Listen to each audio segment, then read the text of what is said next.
காலில் ஒரு முள்ளு தச்சா கண்ணு கலங்குது, கண்ணில் ஒரு தூசு பட்டா கைதான் ஓடுது.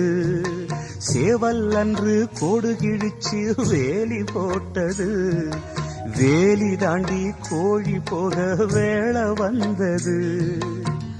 அக்கம் பக்கம் யாரும் இல்ல, ஆபத்துக்கு பாவம் இல்ல, பாசத்துக்கு சட்டம் இல்ல, மீறுவது குத்தம் இல்ல, பாசத்துக்கு ரெக்க முளைச்சு பறந்து போகுது தன்னால.